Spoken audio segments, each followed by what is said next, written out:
meeting of the regular meeting of the Novi Board of Education.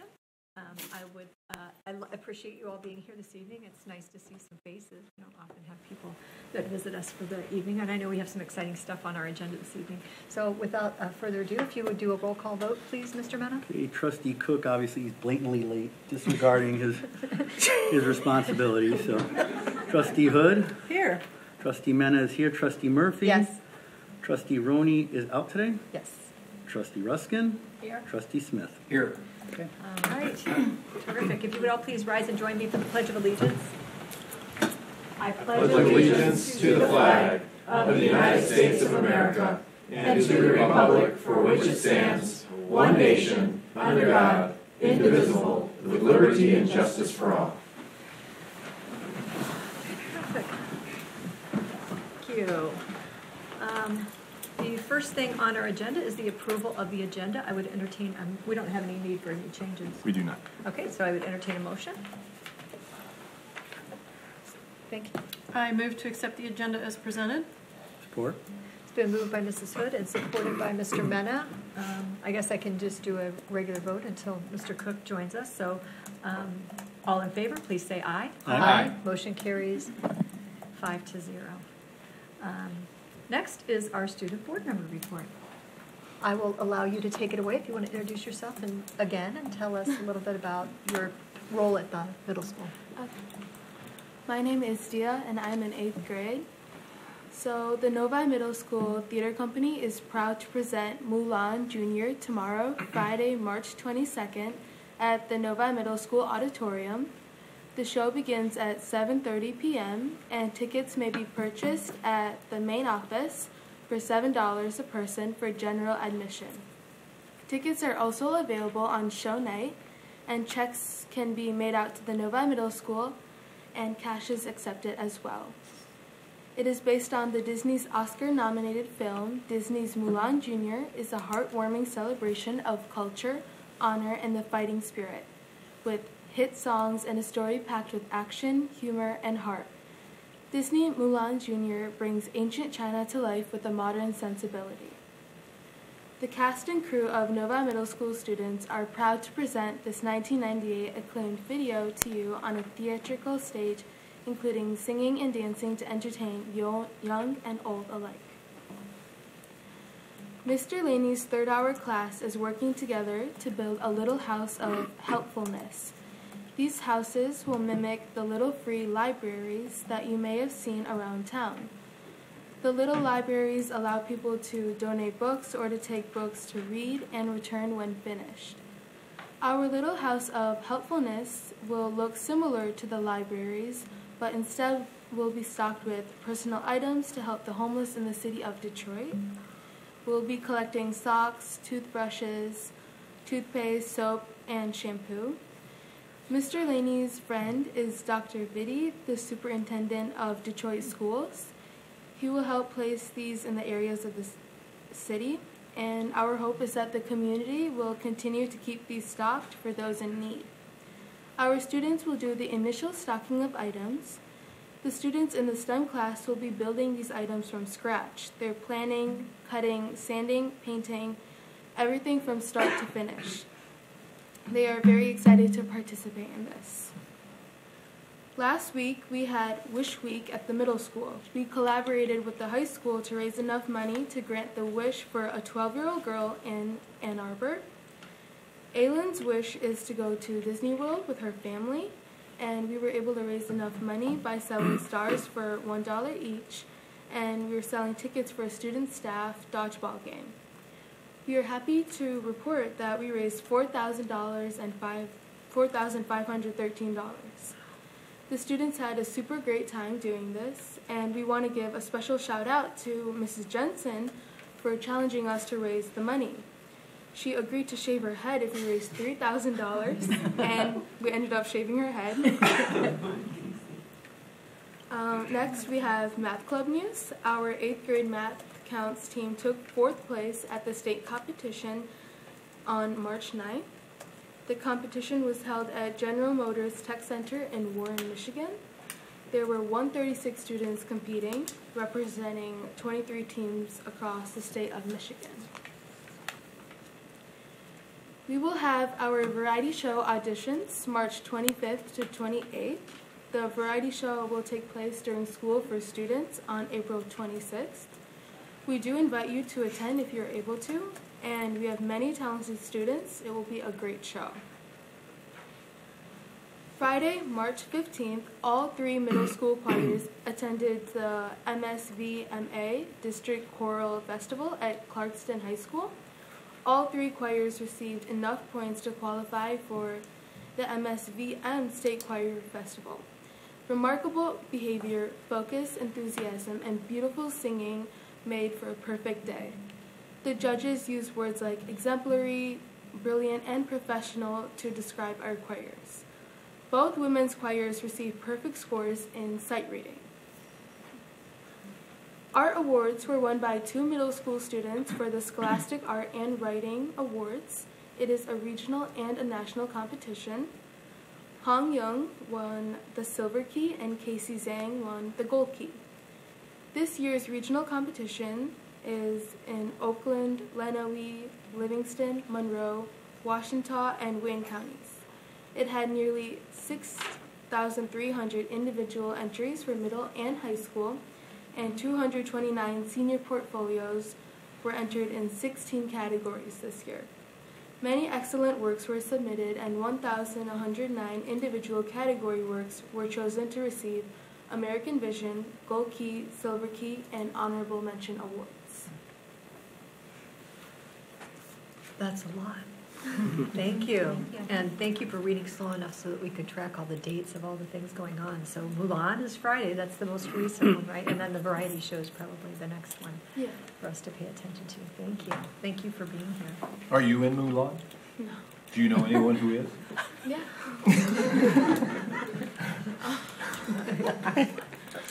Well, we are excited. Some of us at the board table are very excited. All right, terrific. Thank you again for reporting out on all that, and fantastic about the Wish Week. Just, the high school did a fantastic job too, and it sounds like maybe you were able to grant more than one wish based on how much you got in total. So really fantastic outpouring, and I love the idea of the Little House of Helpfulness. That's something really new. So kudos to all the great stuff happening at the middle school. Next is our awards, presentations, and recognitions. Dr. Matthews. Thank you, Ms. Murphy. The Executive Committee of the Novi Educational Foundation recently selected Novi High School teacher Shannon Hadley as the Novi Educational Foundation Suburban Collection 2019 Teacher of the Year.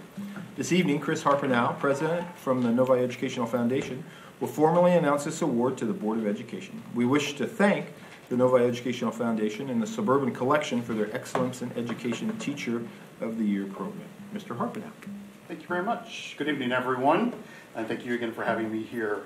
My name is Chris Harpenow, and I'm representing the Novi Educational Foundation as your president this year. So every year, the district selects 3 outstanding teachers and awards them as Teacher of the Year. One in the elementary, one in the middle school, and then one in the high school. So then from these 3, it becomes the very difficult job of the NEF to try and narrow it down to one. And selecting one as the Novi Educational Foundation Suburban Collection Teacher of the Year. And this year was no difference, no exception at all.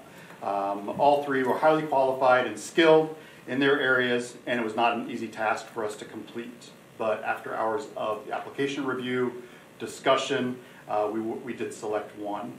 So on behalf of the Novi Educational Foundation and Suburban Collection, I am proud to present from the high school your 2019 District Teacher of the Year, Ms. Shannon Hadley.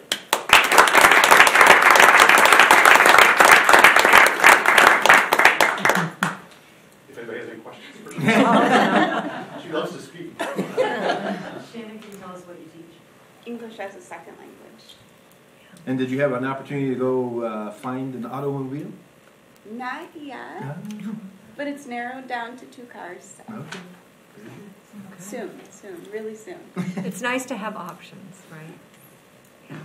And how long is the lease for? 3 years? Is it a 3 year? It depends on the vehicle, but Okay. it can be as high as 3 years or Okay. 2 if she chooses something super fancy. Okay. Yeah. But if you go with a manual transmission, Squeeze up 4. Yeah. Fantastic, though. We are thrilled. Great job by the NEF to recognize you as a teacher there. I know you already got to get your picture taken with the Suburban Showplace people, and what a great thing that they do to recognize teachers consistently. They've been so great about, really, I mean, they want to do that because they know teachers have a really tough job and a really rewarding job too. But to be rewarded in that way by your peers is a really fantastic thing. So we thank you. I know that since you don't want to talk, I'll just toot your horn a little bit. So Mrs. Hadley, I had a foreign exchange student last year, and Shannon was fantastic with my student. If she was even half as fantastic as Bea would come home and tell me about, I can only imagine, because she felt like she was just a little safe haven when things got a little overwhelming for her.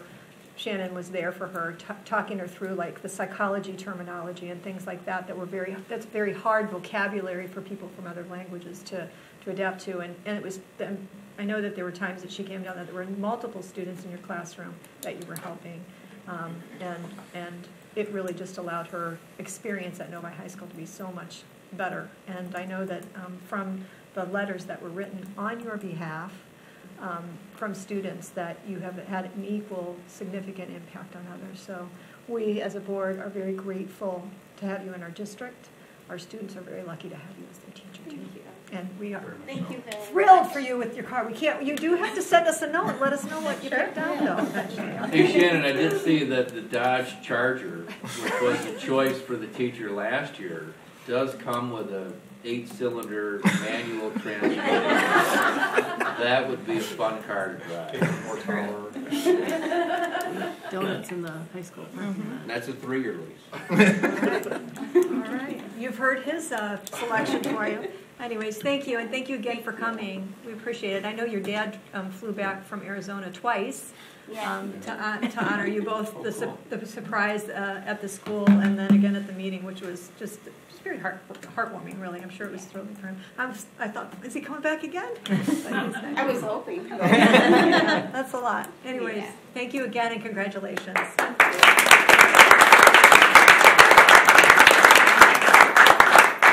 You are welcome to say something if you want. You don't have to. You're good. Thank you. You're very welcome. All right. Terrific. Next is our first opportunity for comments from the audience. These are comments related to anything on our agenda this evening. If there is anyone in our audience that would like to address the board on anything that's in our agenda this evening, I would just ask that you fill out a green card over there before you leave this evening and give it to Mrs. Howley, who's sitting in the front row there. Is there anyone who would like to address the board on anything on the agenda this evening? Okay. Oh, Miss Casey. Oh, you can step up to the podium. I'm hard to see in the back. Yeah, and just before you leave, Ms. Casey, if you'll fill out a card so we know who you are and that you were here. I will. But I just want to introduce myself. My name is Laura Casey. I wanted to thank you all for inviting the city to participate in the strategic planning session from a couple weeks ago. I had the opportunity to participate, and I thought it was a wonderful activity. I was impressed with the output that came that day. And then after rereading the packet that I know you'll be seeing shortly, I was even more impressed with the work that was done. And I hope that you all feel like you got out the insight that you needed from the participants, because I think what came out of the work that day is really going to help the district moving forward. So I just really want to say thank you for the opportunity to participate. And I will do the green card. Thank you. All right. Next is our consent items. These are items that don't really need any formal discussion, so I'd entertain a motion. Thank you, Mr. Smith. I'll move that the Novi Community Schools Board of Education approve the consent items as presented. Second. Okay, it's been moved by Mr. Smith and supported by Dr. Ruskin. All those in favor, please say aye. Aye. Aye. Those opposed? Motion carries 5-0. Next, our action items. Our first is our personnel recommendations. Dr. Matthews. Thank you, Ms. Murphy, and I will turn to Dr. Kinzer. Thank you, Dr. Matthews. This evening we have one new hire. It is Melanie Stonner, a speech pathologist at the Early Childhood Education Center. We have 4 retirements. Kathy Cloak, 3rd grade teacher at Orchard Hills. Mark Horrigan, band director at Novi High School, Mary Miku, special education parapro at Novi Meadows, and Kimberly Whiteside, a bus driver. We also have 3 leaves of absence. Jody Balconi, second grade teacher at Novi Woods. This is a personal leave of absence for the 2019-20 school year. Christy Buttermore, an ESL teacher at Novi High School. Again, a personal leave of absence for the 2019-20 school year. And Carol Rothstein, a math teacher at Novi High School. This is a second year child care leave of absence for the 2019-20 school year. Okay, I would entertain a motion. Mrs. Hood? I move that the Novi Community School District Board of Education adopts the personnel report recommendations as presented. Support. It's been moved by Mrs. Hood and supported by Mr. Smith. I don't want to accept this. I didn't even know Mr. Horgan was old enough to retire. How is that possible? Do we have to approve this? My sense would be that if you don't, it doesn't matter.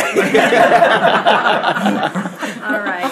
You know what? This is the second meeting in a row where we've really had some institutional knowledge and some really great people that we're losing to this district. So you've got your work cut out for you, Dr. King. So I will say I did have a meeting with Mr. Horgan today, and he is actively involved in helping us develop our job posting, and he'll be assisting us along the way to help us secure the best possible replacement. Okay.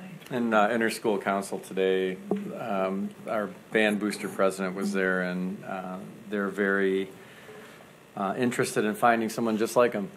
So, and what they meant by that really is, I think if Mark, to me, and knowing him over 9 years, the part that has impressed me is his sense of balance, where the students who are in band, the expectation is not that's all they're going to do, and he's found a way to give them a great experience without taxing them in the way that some other folks perhaps in the area might. Yeah, we've been very fortunate. All right. Well, I will call the question. All those in favor of adopting the personnel report recommendations as presented, please say aye. Aye. Aye.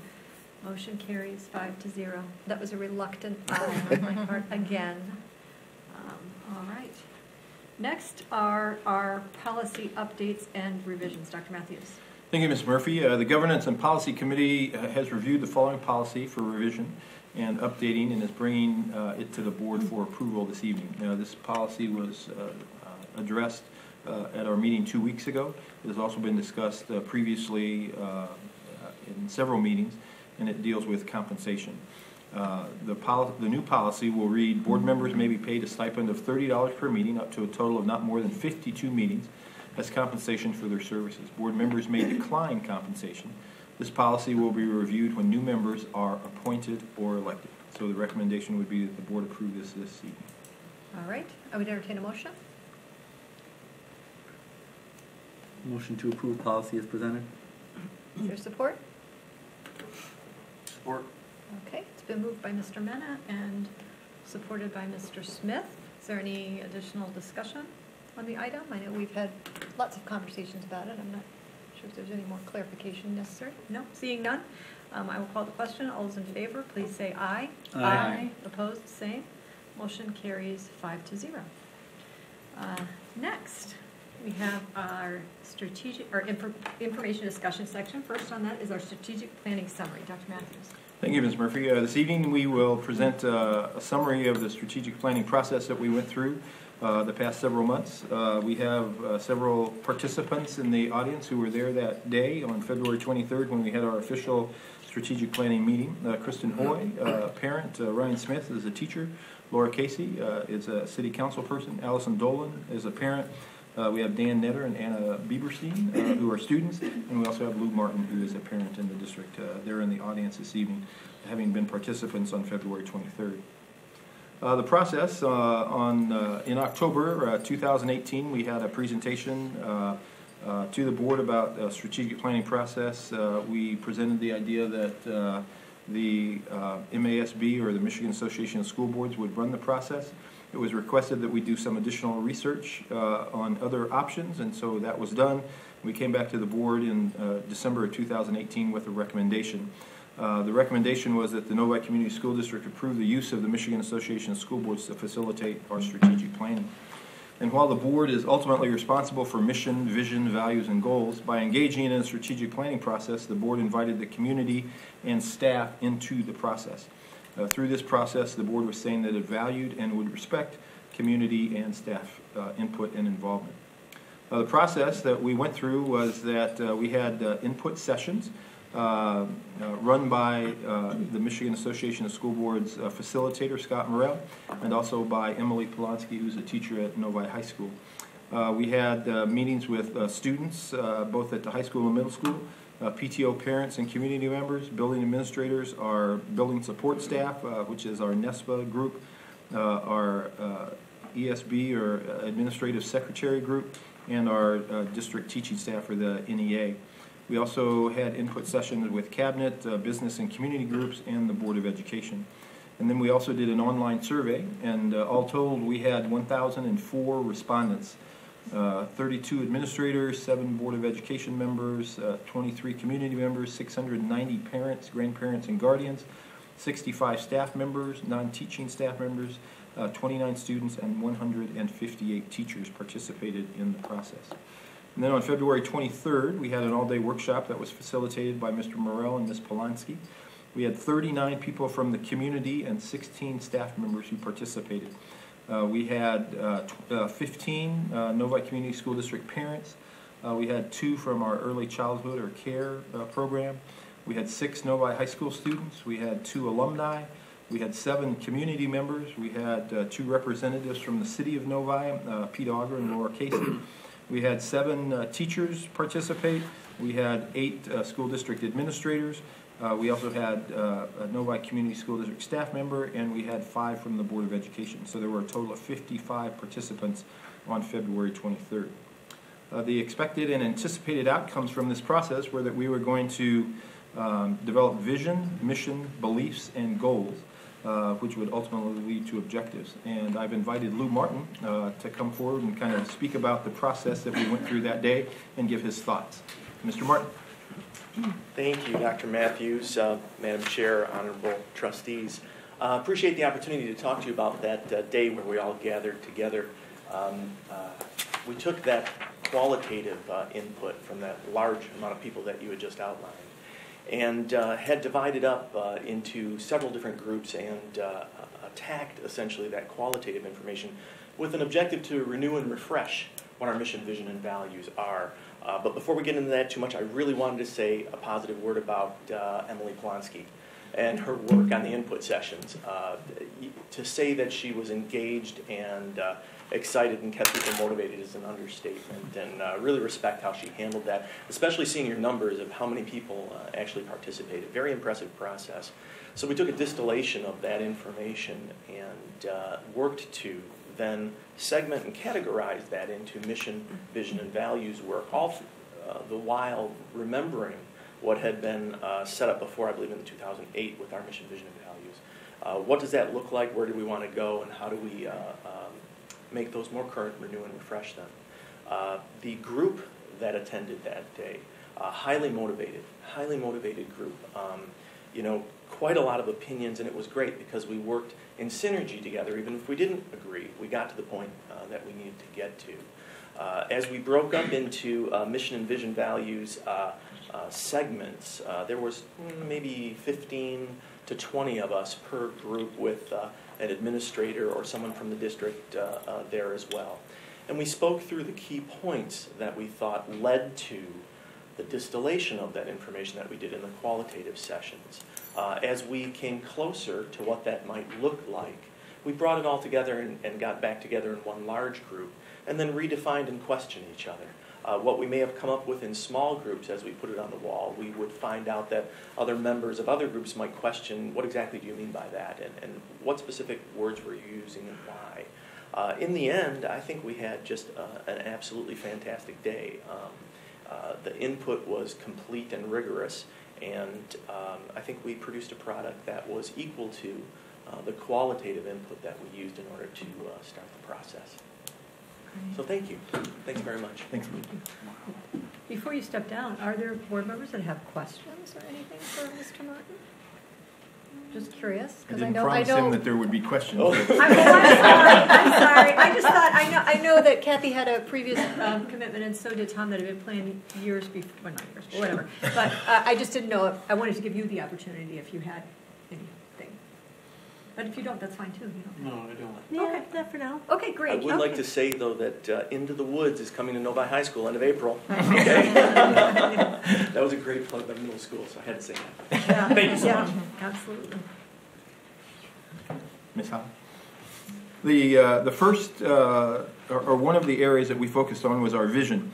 And we were told that day that the vision statement describes our desired state. It reflects what we're trying to do and the ends that we are trying to achieve.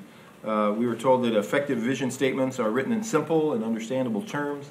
They look to the future, they inspire people, they are aspirational, perhaps even audacious, and verbs are optional. And so the group came up with this vision statement that says students who are passionate, empowered, and prepared for their future. And I've asked Allison Dolan, who was part of the vision group, to come and speak to that this evening. Ms. Dolan. Good evening. Thank you for entertaining my presence here. As Mr. Martin mentioned, it was a very dynamic group. It was a group not afraid to express their opinions, and we had many different opinions, but we did come to a consensus on this vision statement. And trust me when I say that every single word was analyzed, discussed, evaluated, and even the words that aren't there were discussed, et cetera, et cetera. We were looking for a vision that is for every day, every week, every month, not just what do we want the seniors that are graduating to. It's not just about them. It's about the first grader coming home, the fourth grader coming home, every single child, every single day. What do we want? And we want students who are passionate, empowered, and prepared for their future. We discussed whether staff, teachers, support, et cetera, should be part of this vision statement, and ultimately decided that really the school district is here for the students to create and empower students. And the mission as to how we get there, which will be discussed in just a few minutes, will address the need for the staff, the teachers, the support, and all that to be equally motivated. We want passionate students. We had a big discussion about passion versus passionate. They are not the same.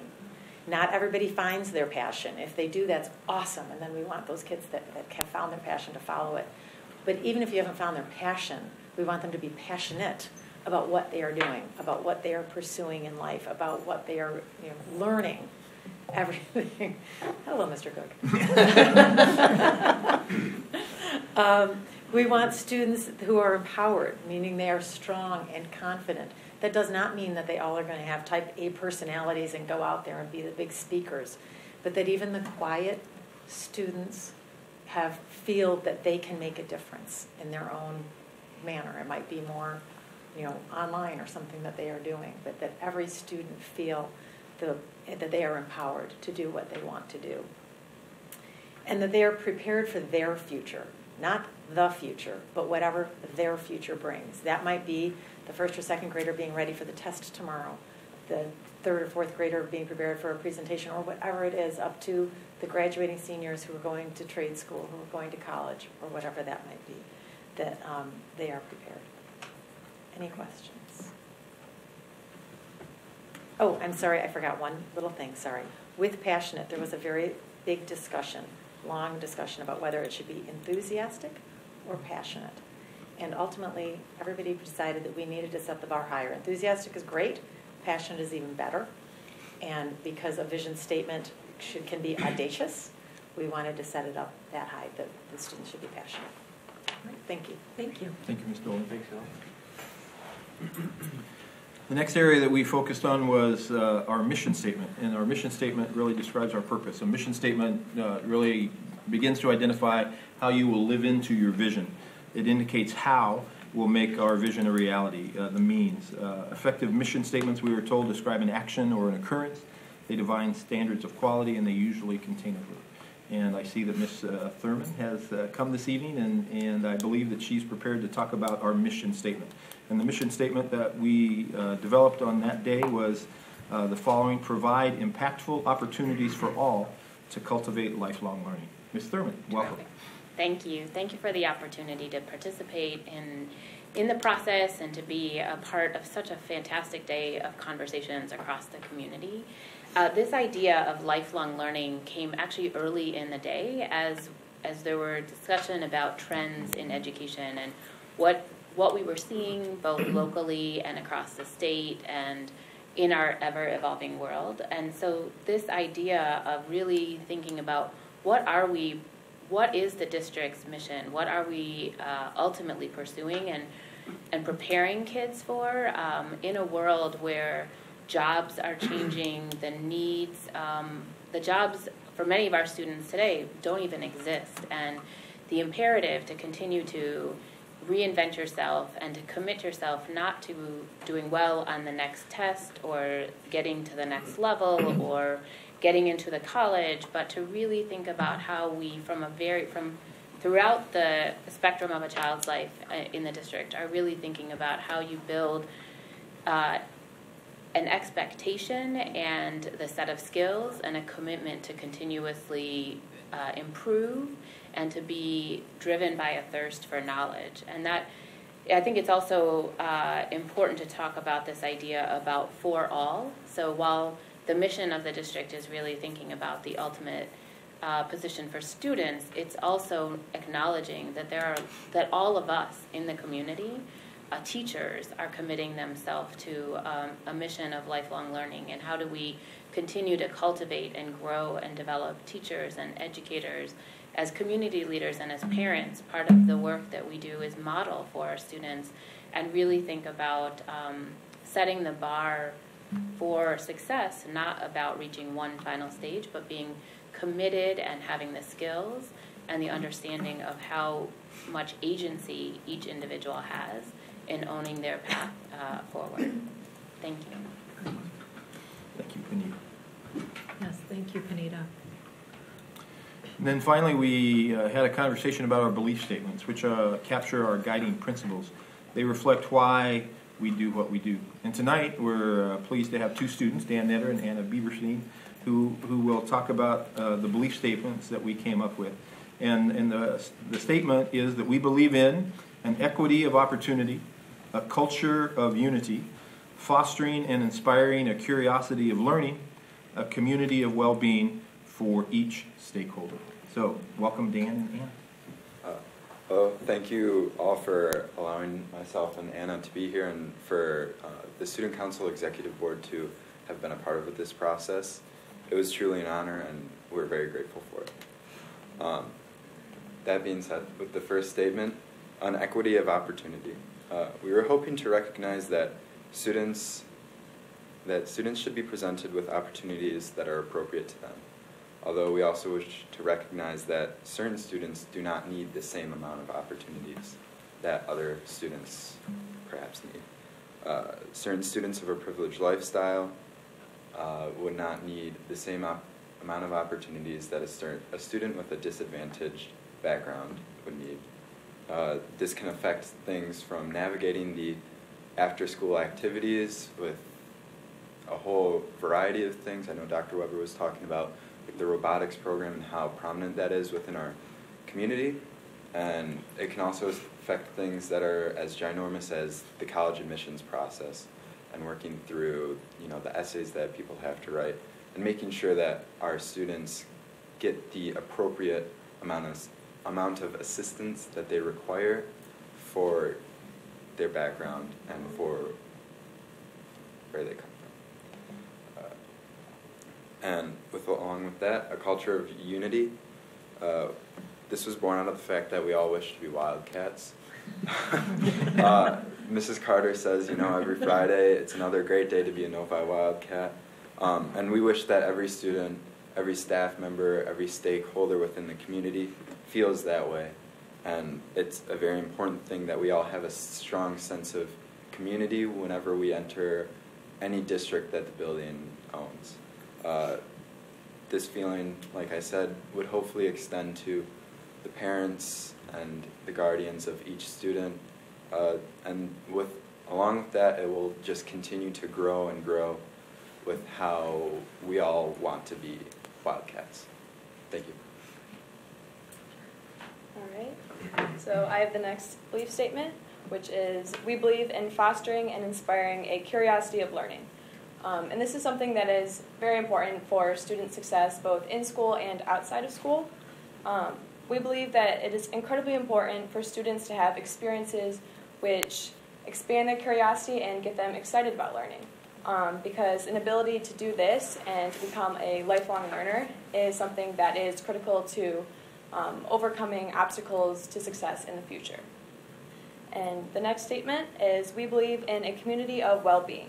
And this essentially means that we believe that Novi Schools as a community should be a place where staff, students, and employees feel like their emotional and social well-being are supported. Everybody is dealing with their own stress, and it is important that they know that schools are a place where help and support can be found. And this contributes to an overall culture of health and well-being, which is something to be proud of. So, yeah. And just one last comment. Excuse me. Excuse me, I'm trying to read off of my... Take your time. And then once again, I'd just like to say thank you on behalf of the executive board. Being a part of this process was a great honor, as I said beforehand. Although we do not wish to sound ungrateful for this, we do believe that there is many steps to be taken to make sure that student voice is taken into consideration in an equal and equitable type of fashion within the school district. And so we just hope that steps are taken to amount for greater inclusion. So thank you all. Great. Thank you. So ultimately, out of that day, we came up with 3 important statements for the district. And as was mentioned by our students, it is important for us to continue to try to figure out how to ensure that we will live into these throughout the coming weeks, months, and years.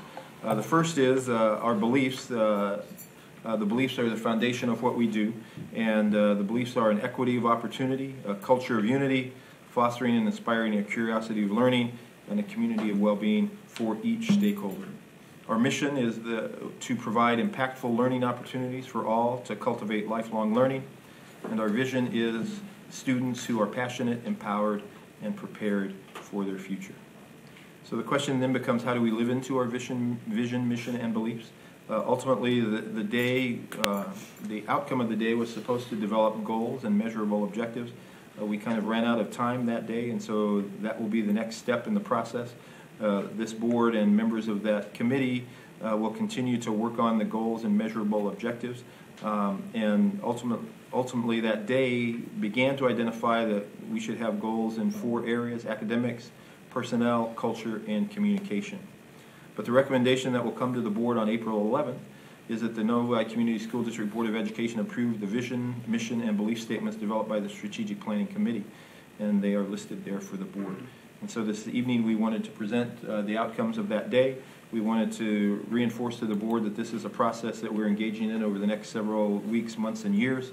Part of that process began last night when I was at HOSA. We met with a group of about 9 students who were there for HOSA over in Grand Rapids. Freshmen, sophomores, and seniors, and we presented to them the vision, mission, and beliefs, and asked them what they mean, how they impacted them, what they thought we should do to try to make them a part of who we are in the district.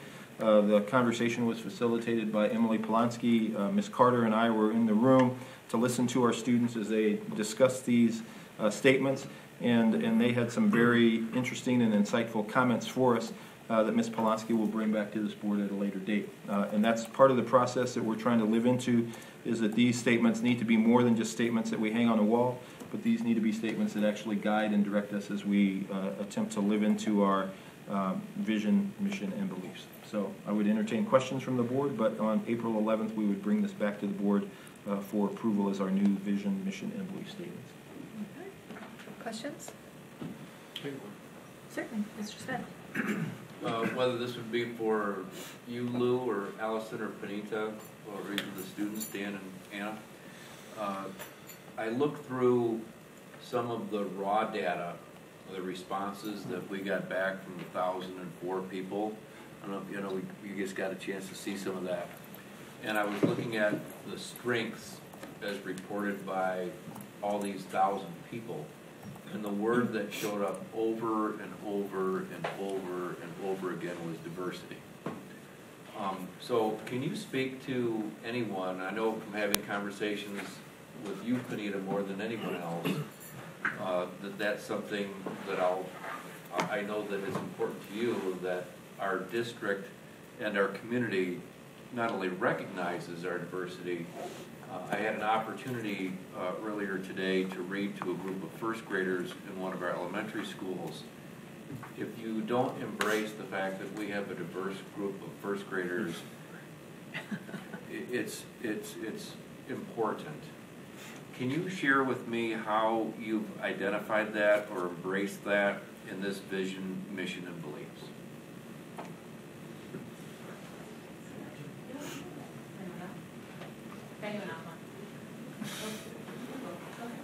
You could both come. That would be fine.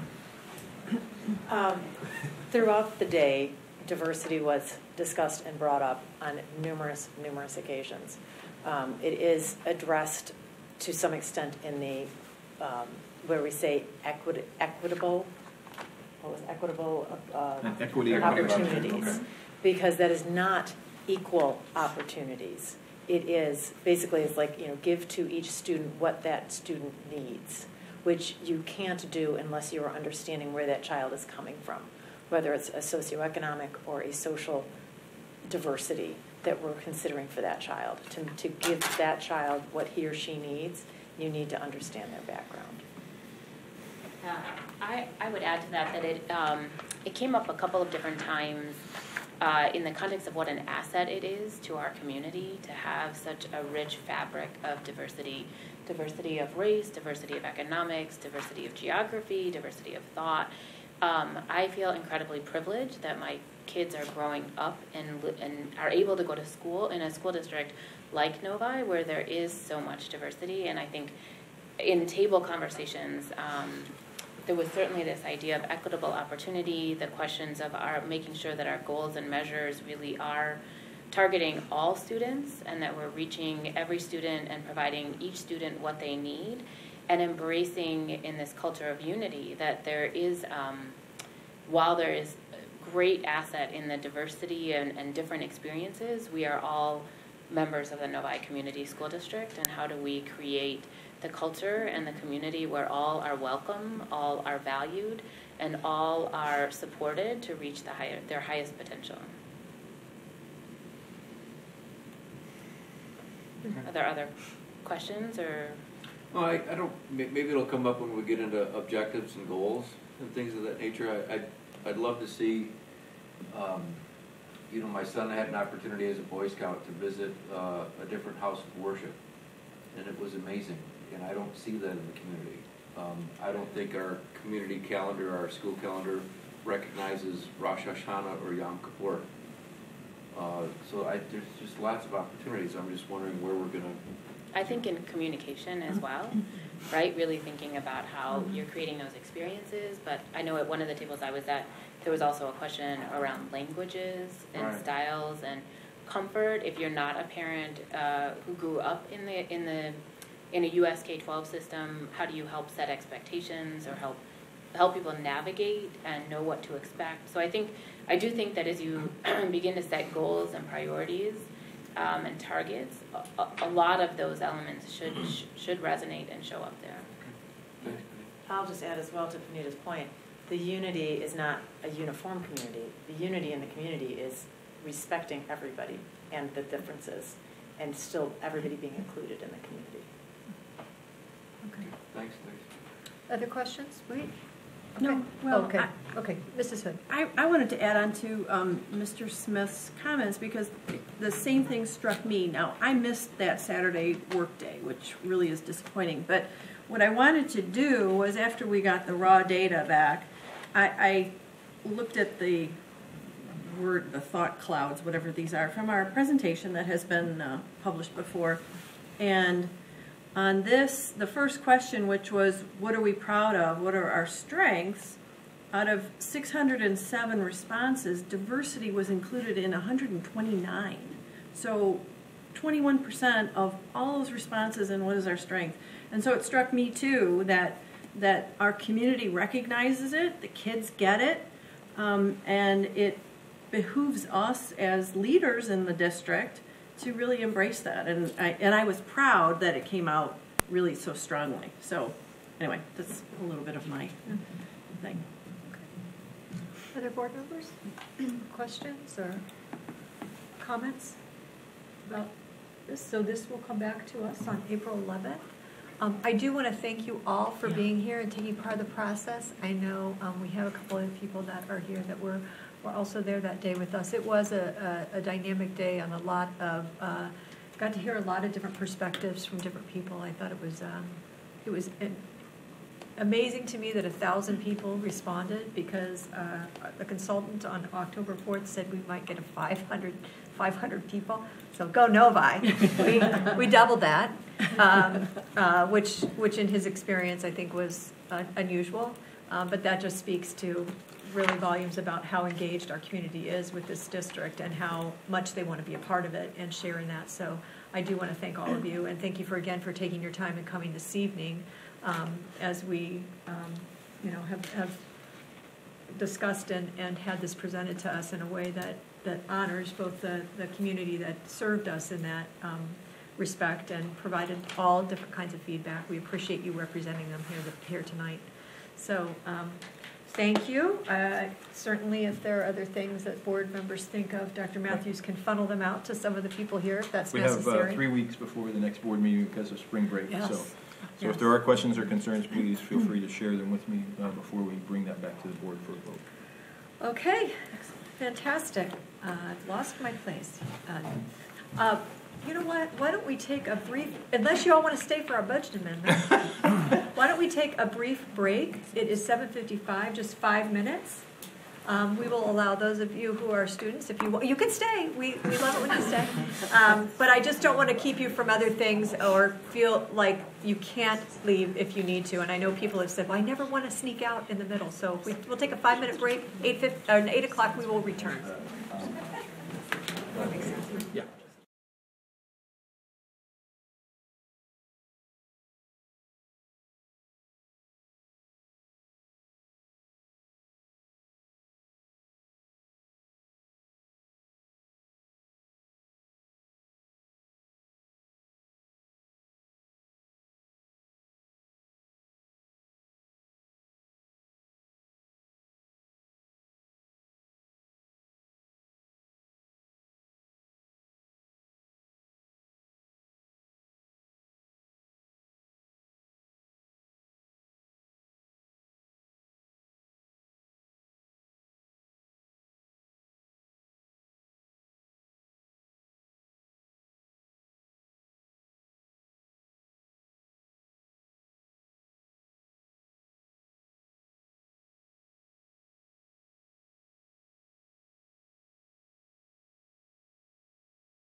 Great. You called it right. All right, we are back, and the next item on our agenda is the information discussion item. It is a budget amendment. Dr. Matthews. Thank you, Ms. Murphy. On June 21st, 2018, the board approved the 2018-19 general fund budget. An amendment to the budget reflecting all the changes known at this time has been created and will be presented to the Board of Education tonight. The 2018-19 first budget amendment is presented for information and discussion tonight and will be recommended for approval at the April 11th, 2019 board meeting. As you know, when we set the budget in June, we do not know some of the factors. Most importantly, we do not know enrollment figures before we set the budget. And so it is always customary to come back to the board with amendments as the budget kind of rounds in shape over the course of the school year. So tonight, Ms. Minnick will present our budget amendment for us. Ms. Minnick. Thank you, Dr. Matthews. Good evening. Thank you for this opportunity to present to you the proposed amendment to the 2018-19 general fund budget. And as Dr. Matthews mentioned, if you'll recall, the board adopted the original budget for this school year back in June of 2018. And as he mentioned, at that time we did not know significant factors that impact our budget, such as enrollment, some staffing that may have still been remaining, different types of cost of services. So typically we will come back to the board in winter or spring to propose an amendment to that budget because we now know those factors of enrollment and things like that. So it'll come to this evening for information, and it will come back to you for approval on April 11th. And then from there we will continue to monitor those revenues and expenditures and bring back to you, if necessary, a final budget amendment in June.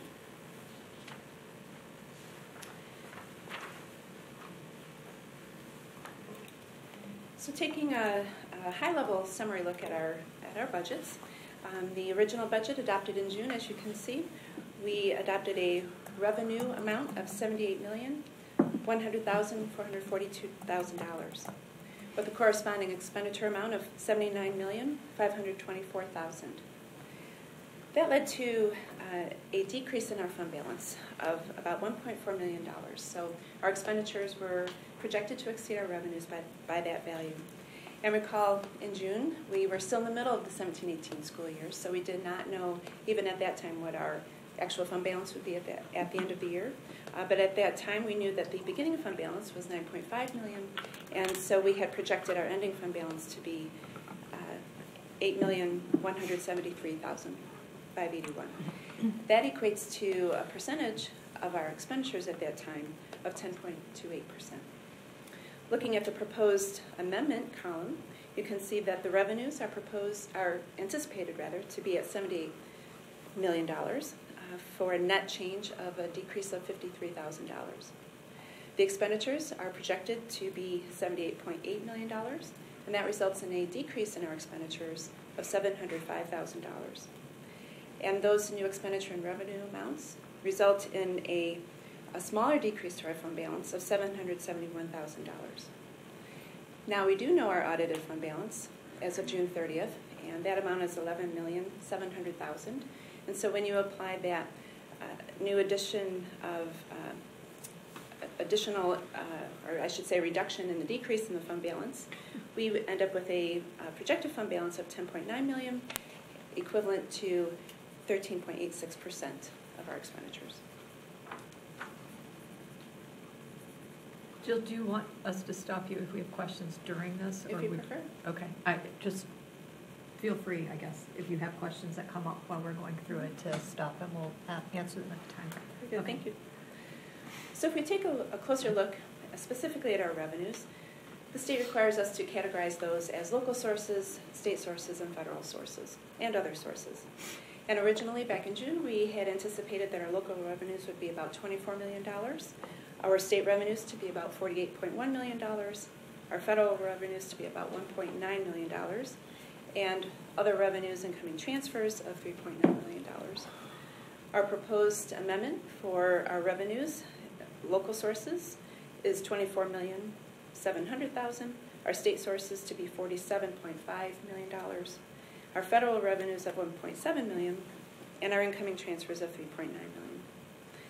If we look at the variance column, we can see that the local revenues then are anticipated to increase over the original budget by about $677,000, but we have a decrease in our anticipated state revenues of about $585,000.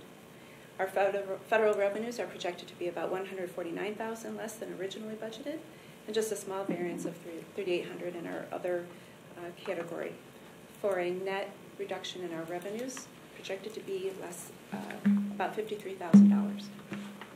So taking a closer look at each of those sources, looking at our local sources of revenue, we anticipate that we will have collections of property taxes exceeding our original budget of about $444,000. And that is the result of exceptional taxable value growth in our area. So with taxable values growing, the 18 mills levied on our non-homestead properties result in an increase in our property tax collections. We also have some anticipated increases in our care and preschool revenues of about $115,000. Sorry about that. Of about $115,000 and $78,000 respectively. And those programs run at about $1.3, $1.4 million per year. Taking a look at our state revenues, we anticipate a reduction in our state aid of about $481,000. And there are two factors that make up that number. One is enrollment, and two is the state share of the foundation allowance that we receive. So looking at enrollment first, our original budget included an increase of 40 students. And we know from our fall count that we actually added 74 students. So that increase of 34 students, multiplied by our foundation allowance of $8,719, is an increase to our state aid of about roughly $300,000. But the second factor that affects our state aid is the state share of that $8,719. So when our taxable value grows, our local share of that foundation is expected to occur. If you recall saying that the state makes us whole, that means that our foundation allowance of $8,719 is made up of local dollars and state dollars. So the state assumes that we're levying that 18 mills on our non-homestead property, and so because our taxable value has grown, it is expected that our local share that contributes toward that foundation allowance grows, and therefore the state share of that foundation falls. So the difference in our state share amounts to about a decrease of $780,000. When you combine that decrease with the increase in enrollment of about $300,000, the net result is a decrease in our state aid of about $480,000. Do you have any questions on that? Anybody? Okay. Seeing none, thank you, Jim. That's good. The second reduction in state aid that we'll see is in what we call the UAAL retirement funds. And at the bottom, I've given a definition of those acronyms, the unfunded actuarial accrued liability. And we know those as the retirement funds that the district receives to help offset the cost of the underfunded liability of the retirement system. Some of those revenues we keep, but a majority of those we receive and we send right back to the state. And currently, there's 4 sections. There's 4 state aid school aid sections that call for funding of that liability. And together, those projections are about $171,000 less than originally projected for our district. At the federal level, our Title I allocation is about $125,000 less than we originally anticipated, and that much less than prior years. We're still hopeful that the remainder of that allocation will come through, but at this time it's conservative to budget that lesser value, and there is a corresponding decrease in our budget for the expenditures because it is a restricted fund, and the revenues must equal the expenditures. Yes, Mr. Smith. I know I can be slow.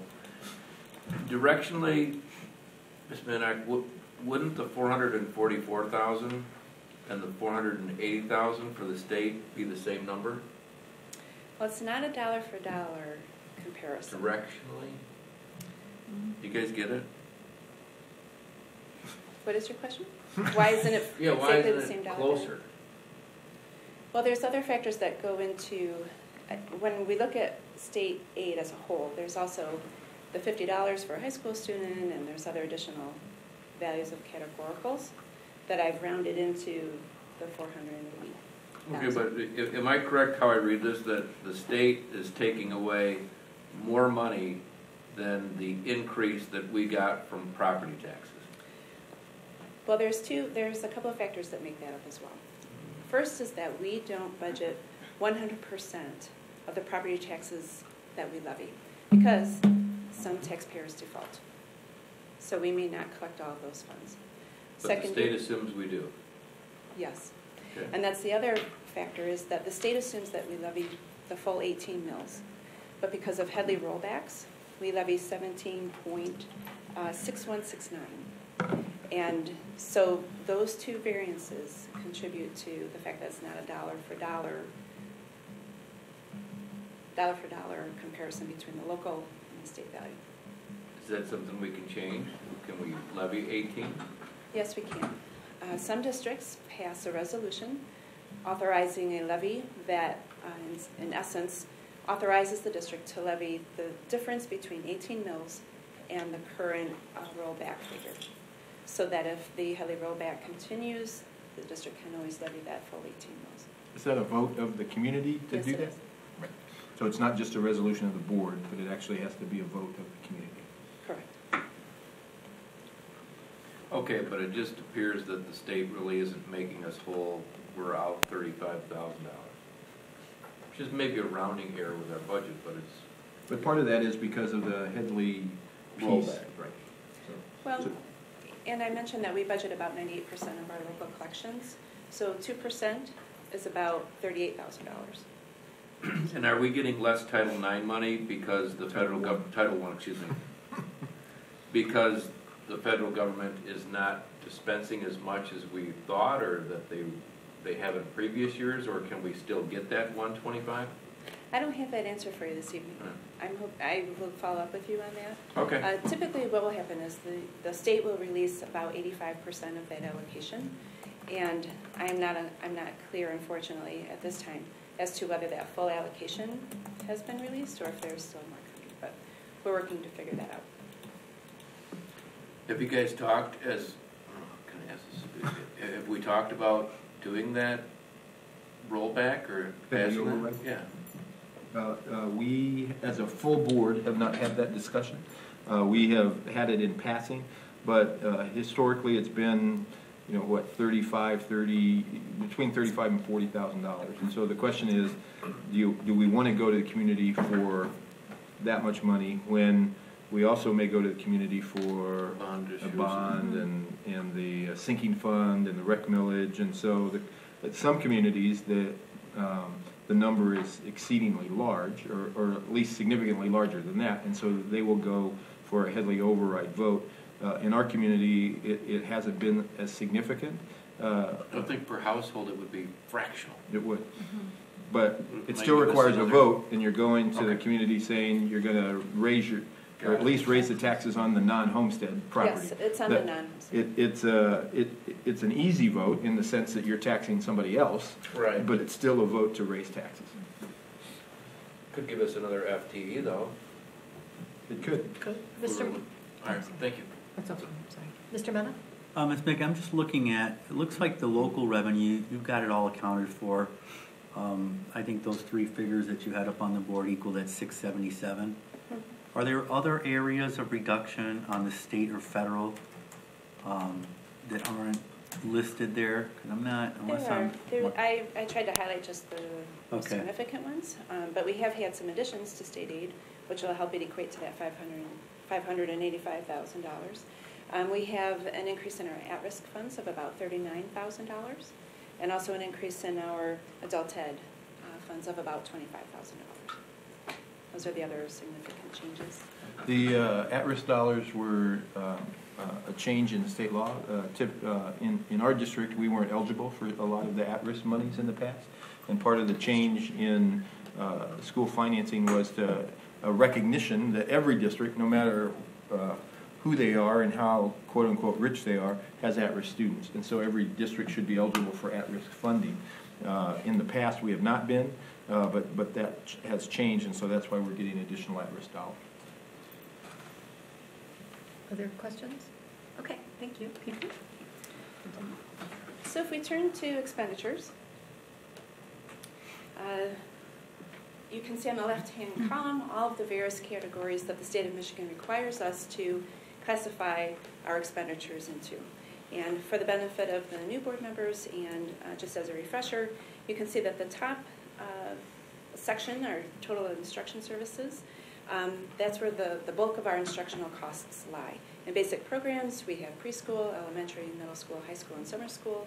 In added needs, we have special education, compensatory education, and CTE expenditures, and adult education. The second section there for pupil support services and instructional support services. Pupil support services include such things as counselors, social workers, psychiatric services, health nurses, teacher consultants, and our new aides. Instructional supports include professional development, instructional technology. It includes such things as some of our directors and leadership positions and activities are accounted for in that area. The bottom section there is generally self-explanatory. Our general administration covers our school board expenses and superintendent costs. And then school administration is office of the principal, secretaries, things to run the building, and then and so forth. The other one that may require some clarification is central services, which is where we account for our communication and PR costs, our HR costs, the non-instructional technology pieces, and things like that. So in our original budget, you can see that the total expenditures budgeted at that time was $79.5 million. The proposed amendment to the general fund is a total expenditure value of $78.8 million for a total reduction of expenditures of about $705,000. And just looking at that variance or the increase-decrease column, you can see that the larger figures are near the top in those instructional areas. And the reason for that is that in 17-18, we had instructional salaries that came in at quite a bit less than our budgets. So because the original budget is built primarily off of the prior year's budget and we make changes plus and minus, that over budget amount needed to be reduced in this year's budget. So you can see a reduction there for those instructional salaries. So some of the significant changes that make up that $705,000 difference is the 1.3 in those instructional salaries. But we also have an increase in expenditures as a result of a reduction in our projected savings from retirements. Here in Novi, we hire top shelf, high caliber staff, and not every one of our new employees were hired at the BA1 step and lane. So we had some additional expenditures in order to attract the best and brightest teachers. We also had some other costs throughout the budget, such things as adjustments to our fuel budgets, software maintenance agreements, other increases just in our general course of business that lie throughout all those different categories. Are there any other questions? Any questions at all on expenditures? Mr. Smith? Would you say that one of the reasons for the $1.3 million in instructional salaries, which is a lot, yes, it is that because roughly 150 of our 452 teachers are within their first 3 years of being hired? It has more to do with the fact that our retirement savings at that time, in 17-18, going into 18-19, those retirement savings actually offset quite a bit of the negotiated raises. And so, but those budgeted salaries remained in the budget. So the higher salaries remain in the budget? Yes. They did in 17-18. Now they've been right. reduced appropriately, and that's where the So savings that will get caught up. Correct. I think you do a great job with this. I appreciate your questions. Sometimes. Well, I was just wondering, is it going to get continue like this, or in our district, as our district matures, our salaries are obviously going to increase, which will impact other areas of our budget because we've got so many young teachers. Every year, it's going to cost us more. So basically, the question is, what does that do for future projections and future budgets? Certainly. Well, we are a service industry, and 85% of our budget is salaries and benefits of not only teachers, but all of our staff. And so as we look at salaries and benefits across the district for all levels of staff, that is a concern, certainly, and able to provide in the classroom. Okay. So in conclusion, our next steps then would be to continue, as I said, to monitor our revenues and expenditures for this year. I will bring back to the board this proposed amendment for approval on April 11th. And then, if necessary, we'll adjust our budget and bring back to you a final budget amendment in May or June, probably more likely in June. All right. Are there questions for Ms. Minnick? And you have included in your board book the amendments that they'll be listed in April. And so you can review those. And if you have questions, feel free to contact Ms. Minnick or to me, and we'll answer those for the whole board. You have in your board packet a summary of the budget. You also have the resolution that will need to be read at the April 11th meeting. Okay. Thank you. Thank you. Appreciate the thorough update and questions.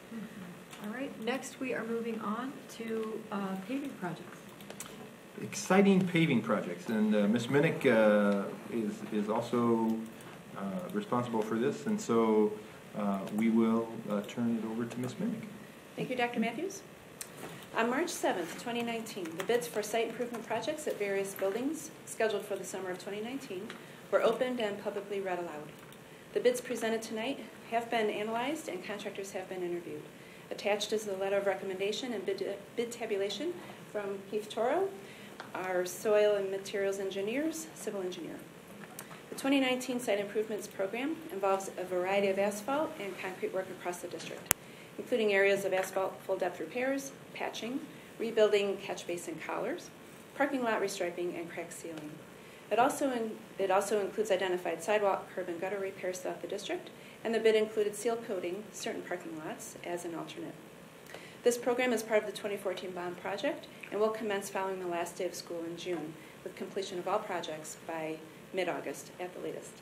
It is recommended that the Board of Education award the 2019 Site Improvements Program projects to Best Asphalt Incorporated of Romulus, Michigan for $185,802.60, which is the lowest qualified bid for the base bid plus alternate one. This purchase will be funded from the 2014 Bond Capital Projects Fund and the Sinking Fund. The 2019 Site Improvement Program bid is presented and recommended to the Board of Education for information at tonight's meeting, and it will be recommended for action at the April 11th, 2019 board meeting. I have with me Mr. Keith Toro from SME to answer any questions that you may have. Okay. Thank you. Board have questions about our paving projects for Mr. Toro? He came all the way, so I know. So you're going to let me off easy. Mr. Smith will ask a question.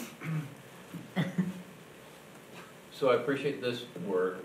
Does this tie into it all with the presentation we saw a couple of months ago about a number of sidewalk projects that are, okay? Those sidewalk projects were the Safe Routes to Schools projects. And these projects do not tie into that because that's a grant, and that grant has not been funded, and so those projects haven't been identified specifically. Those are the City of Novi's projects. Okay. Right. Is this an extension of some of the work that was done last year? Because I know that the high school, for example, had its parking lots redone. So this is an extension of that. Every year since we issued the bond, we've been doing pavement projects throughout the district. And this year, the same process, same civil engineer. Last fall, winter, Mr. Turo and members of our maintenance staff surveyed the district to identify areas of need for reconstruction and repair and brought those forth, generating this bid package. There's no full-scale, wholesale parking lot reconstruction like there was last year, but there are some larger patches of asphalt reconstruction. When we started this back in 2014, we did an overall assessment of the district to form sort of a big picture maintenance plan that went through time. So we prioritized things, and of course the lower grade things got fixed first, and so now we're moving into, we've done most of the major work, although there's still some left in the future, of course. But these are patching projects that are priorities for safety, and again, just I'm sure everybody's run their car through a pothole or two lately. So these are to help the maintenance staff also with plowing and loose pavement and restriping, and essentially this is more on the maintenance side than the capital side for this year. Okay, is this the end, Jill? Is this, Ms. Minnick, is this the end of the paving projects that will come out of this bond, or will they? It is. It our is. sinking fund does allow. Right, for repair and maintenance. Okay. Okay. Other questions? Well, I'm sure that they're anxious to get the work done. Yes. The weather has. Oh, I'm sorry. Thank you, Mr. Cook. Hey, looking through some of the breakdown, I see that Best Construction, who you're recommending, is quite a bit cheaper, sometimes a third the price of what others are in unit cost. And in other areas, they're just extremely low. Are we sure that they are actually using materials and fulfilling the requirements that we have in those areas? And that's a great question. So with the bid package that went out to all of the contractors and was posted online, there is a set of specifications. Those specifications are almost all MDOT specifications that are minimum specifications, and SME has done some modifications for a little higher quality in some areas.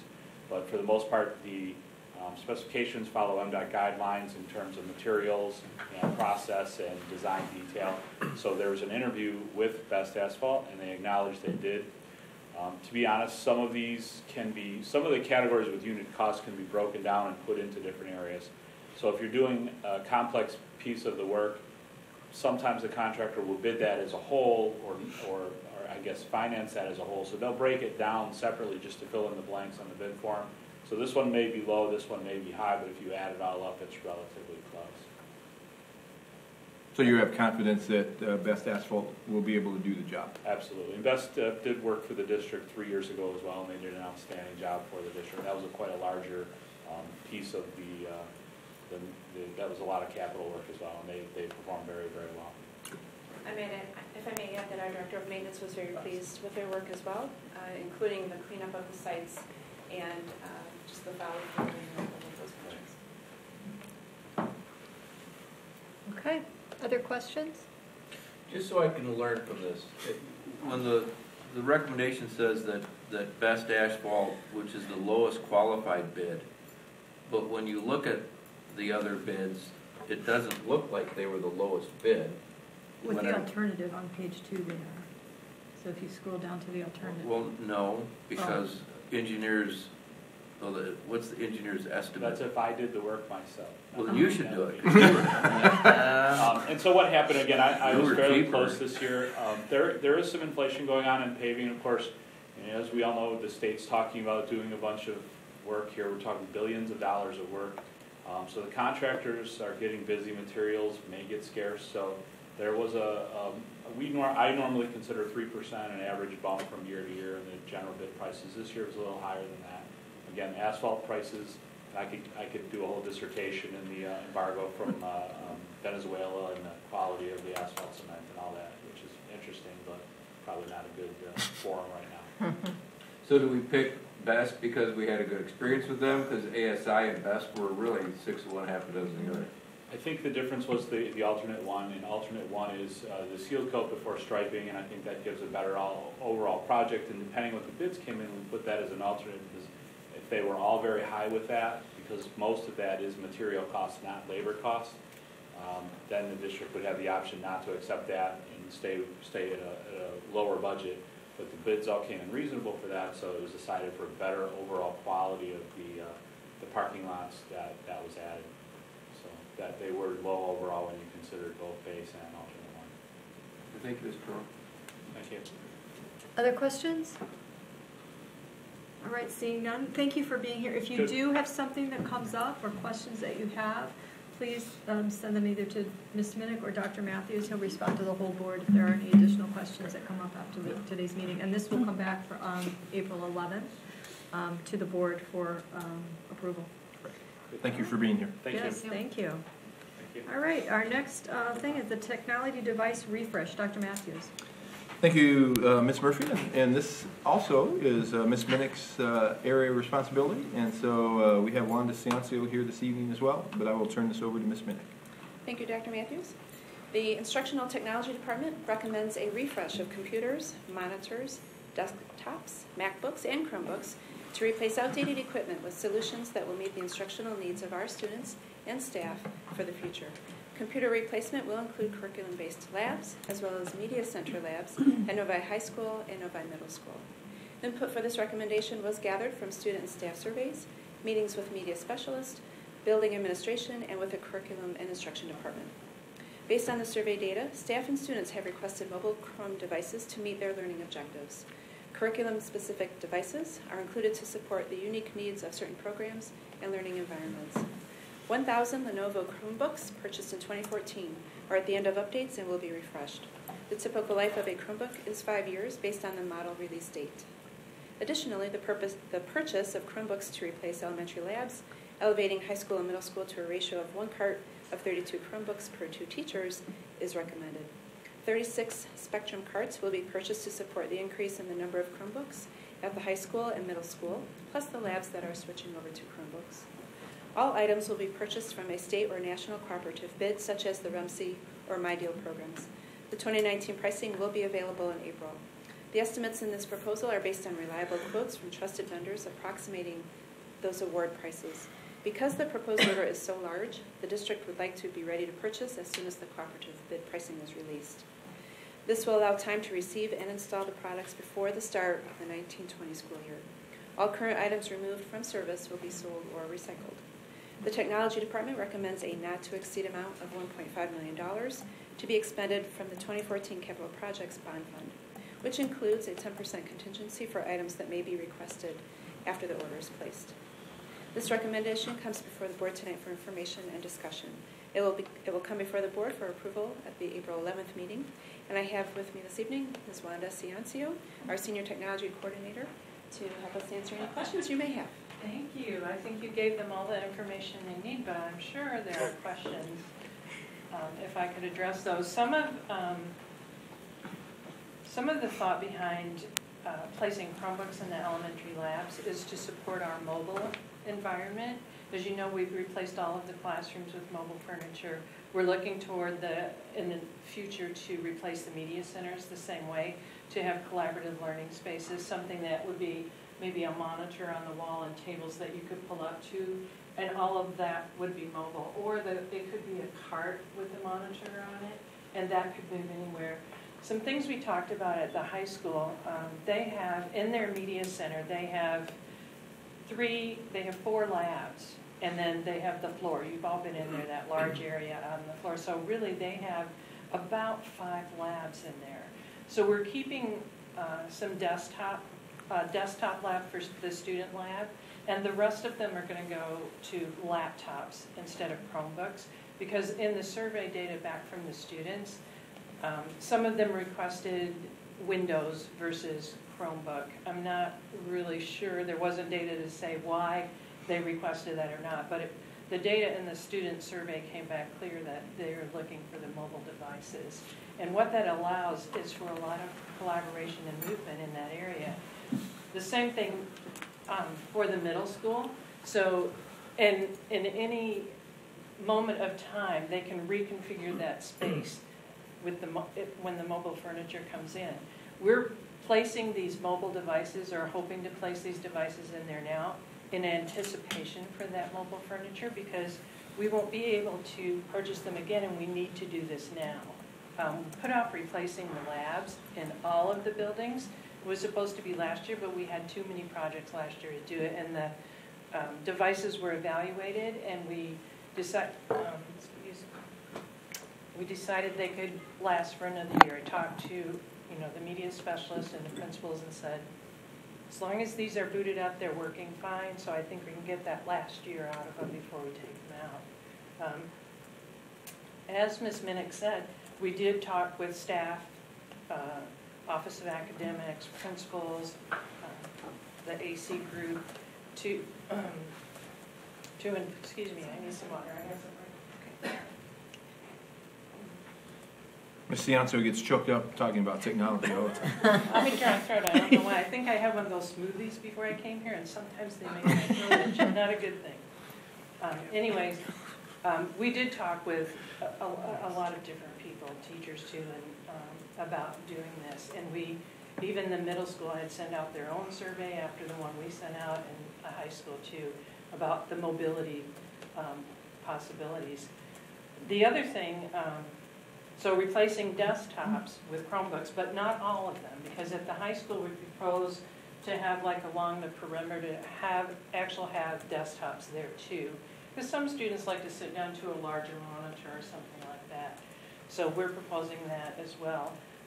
Middle school will have a few of those too, and there are some circulation stations in elementaries that where the kids go to look up books and things like that. So we're moving those to Chromeboxes, which is a lower cost, and really all that function of that circulation station is to look up a book. You don't need a powerful Windows machine to do that. So 1,000 of the Chromebooks are Lenovo model. The rest of our Chromebooks are Dell. And the Lenovo's were the first ones that we purchased. So we had 2 carts originally that have already been refreshed, but this particular number, 1,000, they're at end of support. And what that means when they're at end of support, it's not recommended that you use those for testing, which is very important here.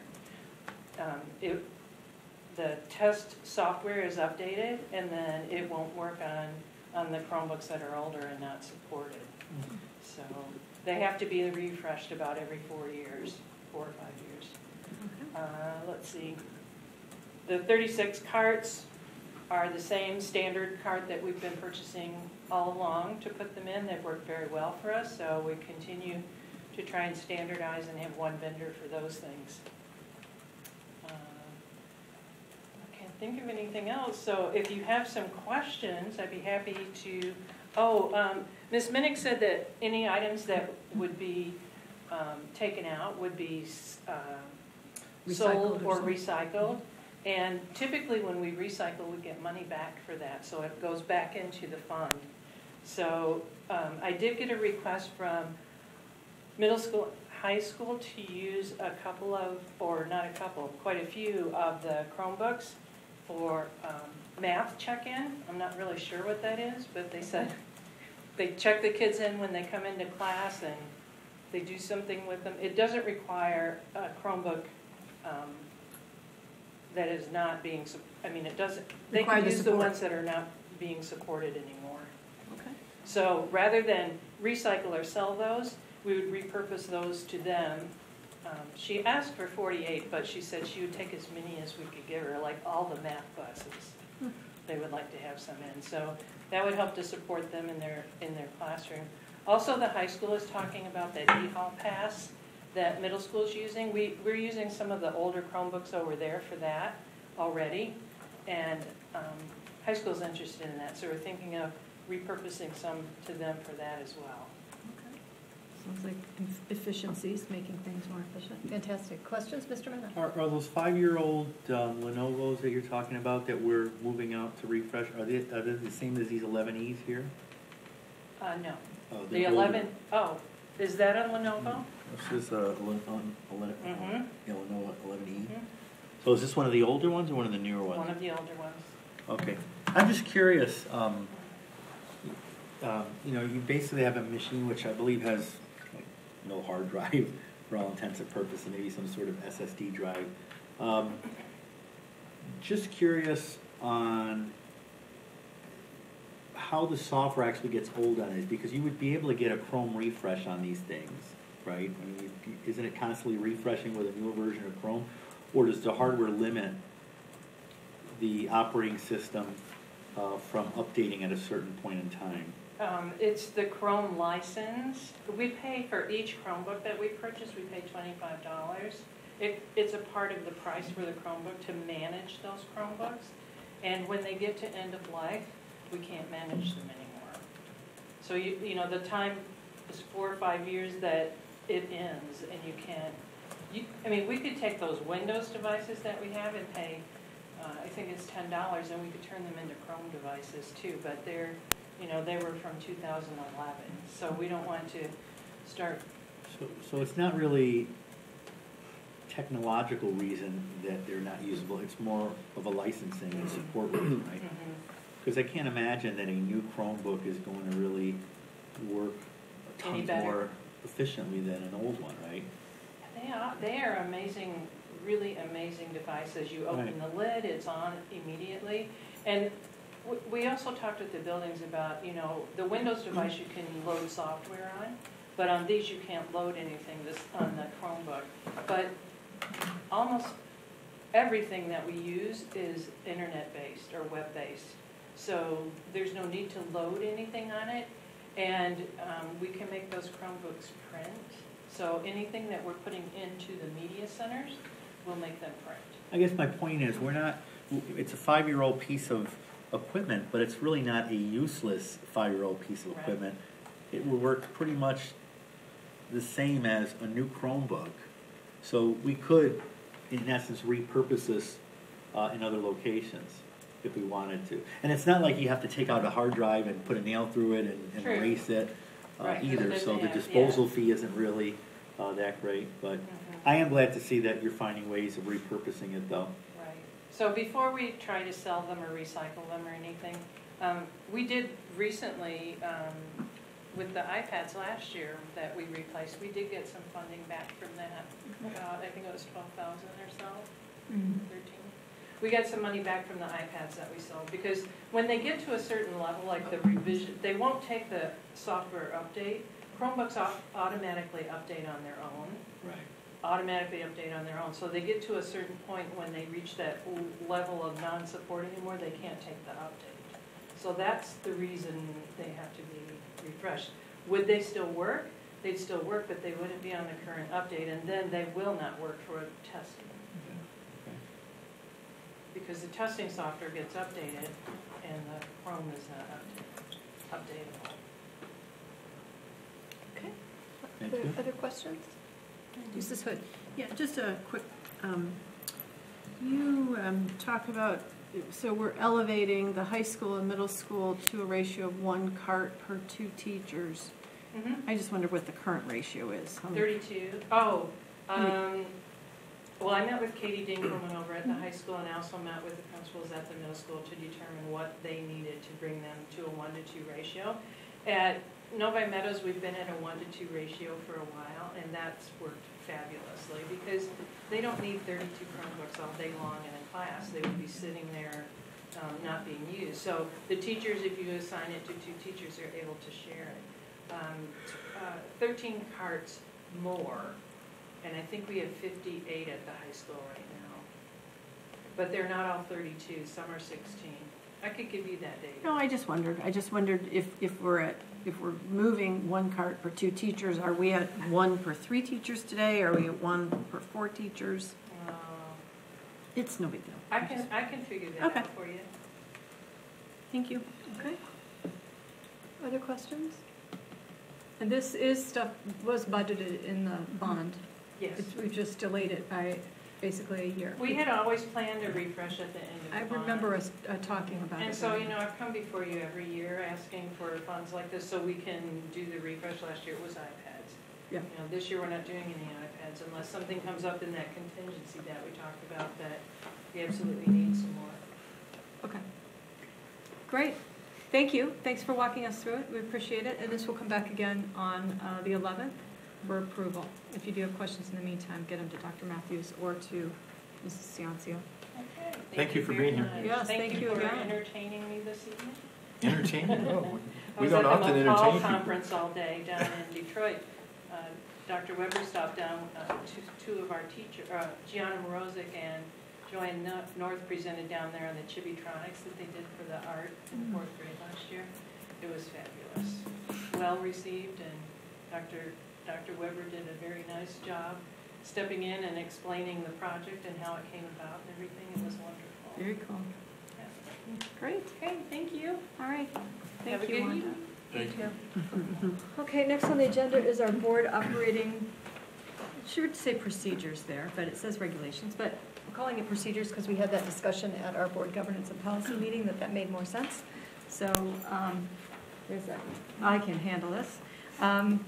Anyways, it's just really presented more for discussion. There's no real changes in it. Well, I shouldn't say that. There's 2 minor changes in it. One, I added the legislative committee because we've added that this year, and that was not included under our committees. And I also added a little bit of language that we didn't talk about. It was just because it was kind of left hanging. It was about the new board member orientation. I'm trying to find the page that's on. As in terms of who is responsible for that, is a board president and superintendent responsibility. So I added that language. There's blue language on page 15 of 26. And a little bit of blue language with legislative on page 17. And that's the only changes in terms of any language that are in this document. There are more changes. Mr. Mena and I had a brief discussion about some that will be on for the discussion at our next board governance and policy committee. If you do look through this, and there are any other board operating procedures that you want us to review at that meeting, it will probably be that first week after we get back from spring break. So in the meantime, if you get, I know your spring breaks, you're going to want to look over this document. And just forward those questions to me, and we can have that discussion at the meeting before bringing them back. But other than that, this is just by consensus. It's not anything we will have to vote on. But certainly if there's things that you read through and you don't understand, or you have questions about, or you think, oh, we need to add this, or we need to change it, please get that to us, and we can take a look at those and bring them back to the board then for more fuller discussion after our board governance and policy meeting. So is there any other things around that? Asana? Yes. Will you just think about whether or not, for example, on page 6 under establishment of the district's vision, mission, and annual goals, we would include the word beliefs? Oh, yes, I apologize. We should include There's that. no apology necessary. Okay. Well, I think you brought that up the last time, and somehow how we missed it. Okay. I know. So. We value your input, Mr. Okay, so we can add that. Is the board okay if we just add that to the document? The document is actually posted online as well, so we can review it there. But we can add that, and if everybody's in agreement that this is okay, the way it stands, we will take the draft off of there for now. But like I said, this is a living document. We can change it if stuff's not working. It's an easy thing for us to come back and have that discussion and make some modifications so that it works better for the purposes of the board. Super. Okay. All right. Next is our next opportunity for comments from the audience, but everyone has left us. So I hate to skip right over that part, but I know that we have a work session following this, so I will go ahead and move on to the superintendent's report. Dr. Matthews. My superintendent's report is that I look forward to our work session being moderately short because I'm supposed to drive back to Grand Rapids to monitor our 320 high school students this evening and be in my place of judgment for tomorrow's contest at 7 a.m. All right. All right, so brief superintendent report. Anything he wants to report out on will be in the weekly. All right, next are our committee reports. We had a finance committee, but it was really to go over the amended. Oh, yes, and I was going to say you skipped our administrative reports. I was waiting for that. Oh, I apologize. But hang on. No. Oh, since you already got to committee, can we just? No, you gotta go back. We gotta go back. Okay. Okay. Ms. Minnick, I apologize. Thank you. Just one thing to mention, and that is that this evening our lacrosse game is happening under our new stadium lights at high school. So if we get out in time, we can see if they're still there. But those are fully operational. They just finished those today, so there is some site work to be done just to fix the soil and a little bit of concrete.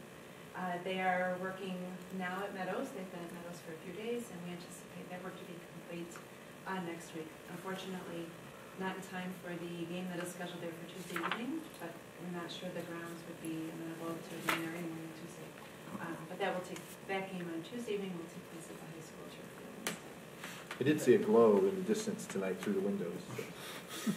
Well, the LED lights are more focused, so there shouldn't be much light pollution. Oh, at Meadows.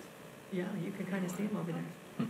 Okay, fantastic. Yes, I understood as they drove those big poles up the street that all the Meadows kids were fascinated. Yeah. They were very fascinated by that transport. Apparently, and even a couple of the teachers were like, it was pretty cool the way they did it. So anyways, thank you. Dr. Kinzer. I just wanted to make you aware that April really marks the beginning of our teacher hiring season. We do have 3 recruitment fairs that we're attending in April and early May. Michigan State's job fair is on April 8th. University of Michigan is on April 11th. And then Oakland Schools is on May 4th. Great. It's been a great week. We had, first, as Ms. Ciancio said, McCall today at the Cobo Center. So Joanne North, Jana Morozic, Wanda Ciancio, Mila Lee. Our Chibitronics project, which exposed every 4th grader in our district to paper circuitry and art last year. It was a blast working with them and seeing that go. And that really does go towards that equity of opportunity that each 4th grader had the ability to interface with that. This morning I led our second of this week's and our final trauma series with our Orchard Hill staff, yesterday with our Parkview staff, and that was also with the help of Community Network Services in exposing each one of our K through 4 teachers and administrators to notions of trauma and how that impacts our children and how it impacts us. Last Wednesday, at the Depression on College Campuses conference at the University of Michigan, 18 of our kids courageously and bravely shared their truth. I know President Murphy was there. I know Ms. Ruskin was there. Dr. Matthews as well. Principal Carter, Sarah Leppert, Jeff Dinkelman, and Dr. Kinzer all attended. And special thanks to Darby Hoppenstedt and Melissa Matson for doing a tremendous amount of work to get there and make that happen. On Saturday, Brian Gordon and myself led a conversation with 90 athletic directors throughout the state of Michigan at the Michigan Interschool Athletic Administrators Association, MIAAA, in Traverse City, around mental health and well-being for our student athletes and our coaches. That was quite well received. April 15th, we have our parent district mental health group, our third in our series. It's actually sold out already. And that is with Miss Katrina Lorenz, and the topic will be how parents can speak with their kids. And then on May 1st, at the Novi Public Library, we're proud that the NCSD Parent Mental Health Dialogue Group will be doing a screening of resilience, which is really the biology of stress and the science of hope, and how the biology of trauma and what it does to our youngsters and how we interact with them. And that is May 1st. It's a 60-minute film at 6:30 p.m., and you can go to Eventbrite on that, and I believe there are a couple hundred tickets left, which is pretty impressive considering that means over 250 have already went. Finally, yep. I'm sorry to interrupt you. That was a movie that was shown to a lot of our teachers. Yep, thank you, President Murphy, to every single administrator in the district, and then every K-4 teacher. And today, $35,000 total from Wish Week from our kids at the high school and middle school is stunning. You think about that, in 5 days, our kids raised $35K, and I think that their target was, $6,000 was their hope, and they did it, so that was amazing. And then I would like to wish all of those who are Hindu families in the community today, to Tom Smith's point around diversity, is Holi, the Festivals of Color, which began yesterday and ends tonight. Thanks. Terrific. Okay, next we have committee reports. Very quick. So the Finance Committee met with Ms. Minnick to review the budget, but also the Novi Education Foundation, their bylaws require that they present their, their annual financial reports to us, and they did that, and we accepted them. So that's it. Okay. Great. Next, is board communication. I know you want to talk about Milan Jr. Would you like to put a plug in? I don't need to add any more, but it'll be a great, everyone here? It'll be a great musical. I did want to ask Dr. Weber something, please. We talked about this at the last mental health thing that was at the library. I know Julie does a great job with that. But I remember specifically, I think it was Tara that was speaking, and it was wonderful content. At least 60 days or 45 days before the event, it was listed as being sold out. Oh, yeah. But yet, half the seats were empty. Yeah, I wouldn't say half. I think that that's a bit of a bold statement. That's the kind of guy I am. Yeah, Audacious. a little bit of hyperbole there. We kind of talked about it and maybe increasing. Yeah. I appreciate the pro tip. We indeed increased the amount of overage by 50 at this event. It's still sold. So plus 50. You know, and really what it is our kids at DO, and perhaps one of the board members who was there last Wednesday would like to speak to this. In Novi, and I talk to my colleagues around the state, we are doing more than almost anybody I can find on the K-12 aspect, and it's not near enough. What our kids told us last Wednesday is that it is not nearly enough for the need they face. So I think what's happening with something like resilience, we have a beautiful auditorium at the middle school that can seat, I believe, over 500 people, and there were only 200 tickets left to that. what it's showing is that there is an immense amount of need out there. And the more we can talk about it, the more we can defeat the stigma and have people be able and willing just to say, I'm hurting, my kids are hurting, to talk about mental health, to talk about addiction, whatever it is, just put it on the table. I think those needs are going to just continue to grow. And then the balance is, so more intimate events like with what Tara did or with what our kids did, how can you really do that in a 500-seat venue? Then you start to lose what you need as far as comfort, questions, and so on. So that's the balance. I think it's one of my favorite businesses in the world is Zingerman's and in the way they do business. And one of the things that one of the owners will say is, you know what, the only time you don't have problems is when you're dead. What you hope for in life is better problems. And we are facing a really good, better problem right now is that parents, kids, community members want to be part of this. The first event that we had that Melissa and I held was I think 8 people at our parent district mental health group. We had 50 at our last one. It's growing. So I appreciate what you're saying. And humbly, or I would say respectfully, the people who are putting their ticket in, if you're not going to come, then delete out of it.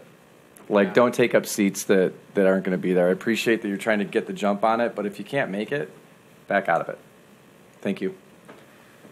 You know, can I, because I've had a question about this for a while. So we've done a lot of good work in this area, and clearly there's a lot of interest in the community as we're reading through the surveys. We're collecting a lot of good information. What are we doing internally as far as teacher training and things we might be implementing in order to resolve some of this anxiety or the growth and anxiety issues we have with our students? And that's question number one. Number two is, certainly you could have parents who can come to these and kind of explain some of the struggles they may be going through or their kids may be going through. At some point, will there be somewhere where we'll be able to post sort of best practices, some of the things that we can do as parents, for example, to try to reduce some of the anxiety from our kids? Right.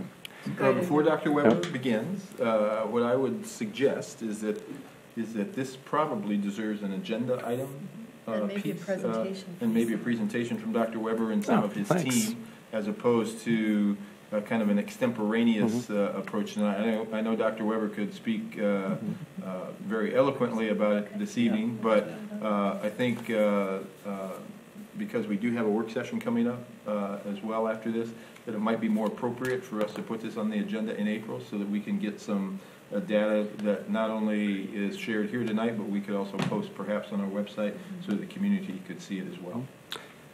That sounds good. I mean, I can answer your question.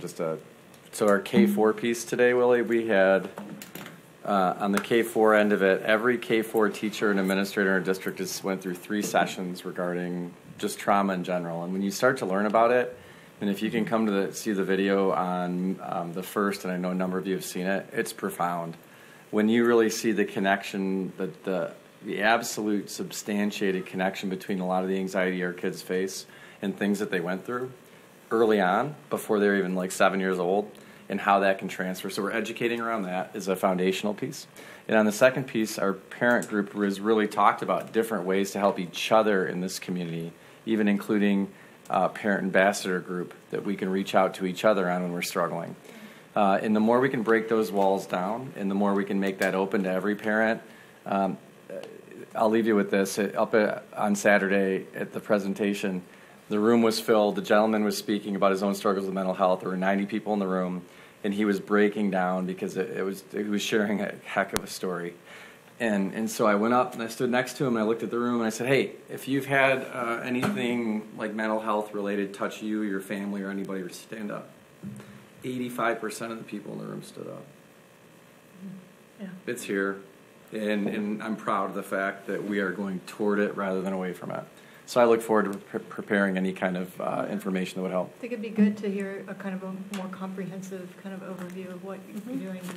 But at the end, if like for example those videos, obviously you only have so many people that come to that, but there's a lot of good information there. At some point, we got to figure out where to package that so that there's a go-to location people can go to and look at those and refer back to them when they need resources or whatever it is. Right on.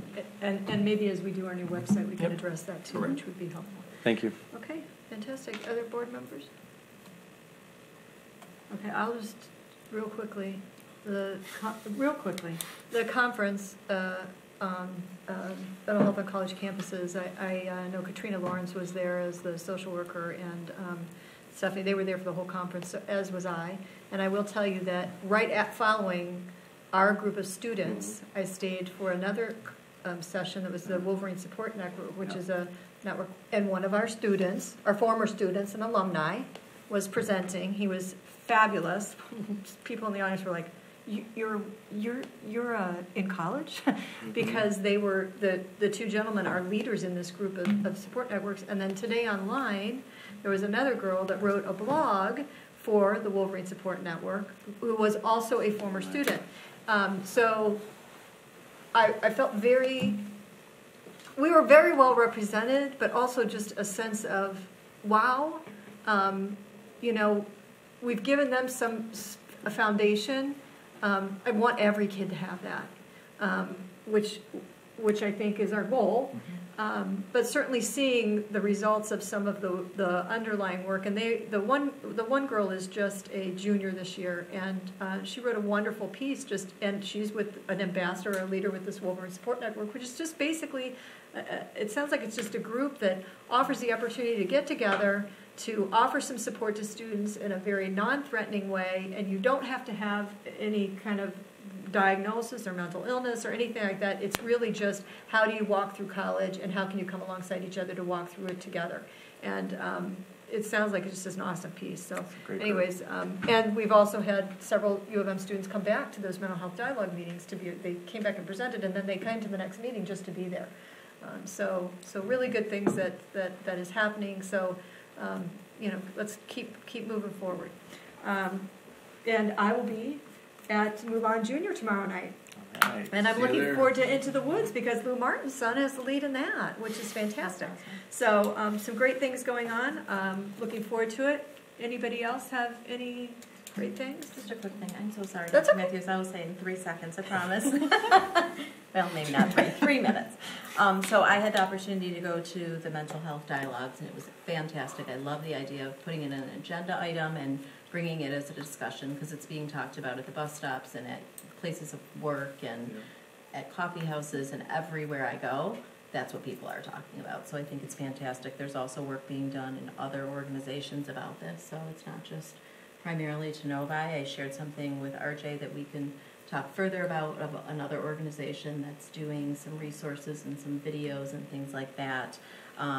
And their tagline is "We need to talk," and it's kids putting themselves out there just like our brave Novi kids. So I think that it's something that we need to be really proud that we are being proactive about, and there's always more work that can be done. So I think that's fantastic. The Make-A-Wish, I just wanted to say really quick, was so wonderful. My neighbor Grace, who is a cancer survivor and is on the student council, was one of the students who was really involved in that. And I remember at the beginning of the week she said, "Oh, I don't know if we can raise $10,000. I think you can raise $10,000. You got this." So I would text her throughout the week and just see how it was going, and obviously $30,000 later, it was fantastic. But one of the things we talked about would be how great it would be if we could do it as a community. It was just so powerful from the middle school and the ECC and the high school. And to have that just as a community drive, just think of the difference we could make. So, yeah, fantastic. We are trying to get the groups that kind of organize that to come to a board meeting to be recognized. Yeah, that's great. Great. Okay. Well, if there is nothing further, it is 9:06. We will adjourn for the evening. Not the evening. Okay. We will adjourn from this meeting. I would entertain a motion to adjourn. I move that we adjourn. Moved by Mr. Smith. I support that. Supported by Mrs. Hood. We need a roll call vote. Mr. Mena. Trustee Cook. Yes. Trustee Hood. Yes. Trustee Mena, yes. Trustee Murphy. Yes. Trustee Ruskin. Yes. And Trustee Smith. Yes. All right, we are adjourned, but we're moving into a Work session? yes. And can we just take a quick potty break? It's 9:06.